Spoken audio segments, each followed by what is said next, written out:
Yo guys, it is a fun yet still experimental build for nasus. I don't yet have a full opinion about this, but I'm having actually some success with this build. So you can of course go AD, of course in specific games. In some other games you could consider to go mixed AP tank actually. Usually you start out with a Lost Chapter into like Malignants, plated Seal Caps. You can go early plated to match the enemy boots if you go Swifties of course, but otherwise you just get your Malignants.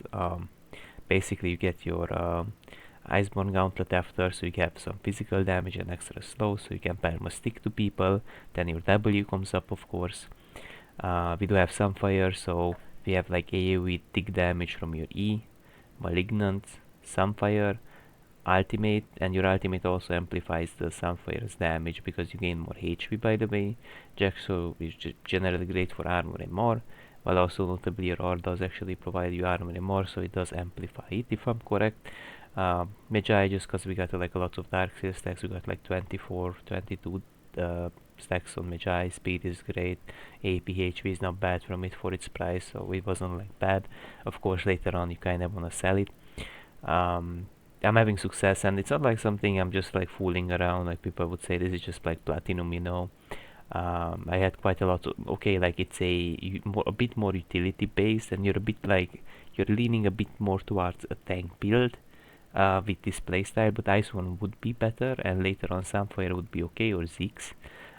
In here I was just like testing things, and I went like second Sunfire, but Iceborne is better 100% on Nasus over Sunfire. I just wanted to like go full burn build, but you can get Sunfire, but not so early on, right?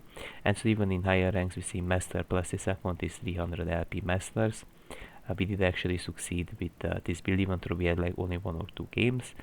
I mainly maxed E into like W, but you can also max E into Q if you don't need extra W points for lane, or there aren't like too many plays that are done on the map.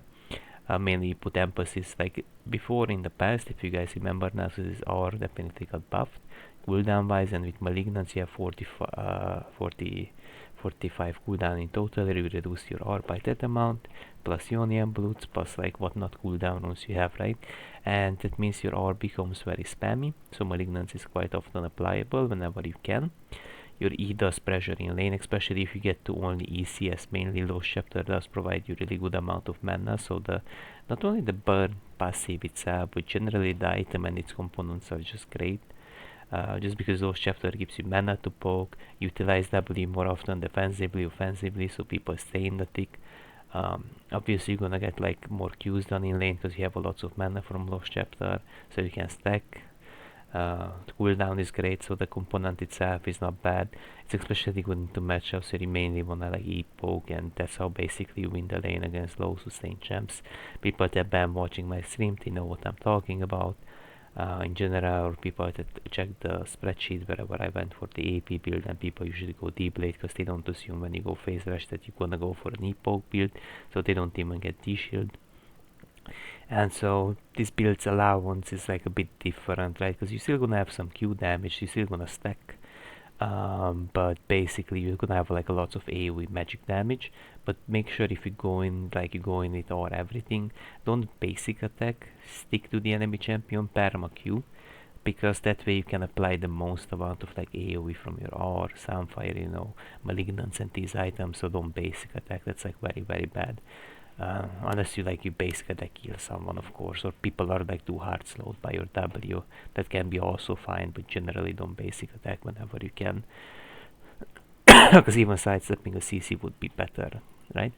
Now the other notable thing is that I didn't go Leandry. I'm not sure about that yet, but this build generally doesn't feel to be bad, so I would say it's definitely worth a try.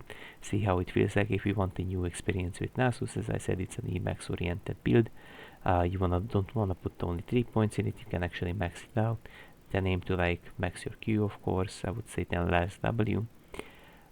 These are the general runes as well, of course. For wave clear you need to adaptive forces approach velocity, super nice for more mobility of your W. Super nice especially outside inside of the laning phase. Less so inside of the laning phase because you rarely get to kill an Urgot, but Biscuits is just generally nice for mana, for HP, generally good to scale. And in here we can see duos, team fight, win rate, everything was 100%, right? Everything was just 100%. Now in here, team fight win rate was 100%. We didn't duel. Well, we didn't duel because we had like 18 assists. Like we just like perma set up kills for like everyone stole my kills, so we were kind of team supportive in a way.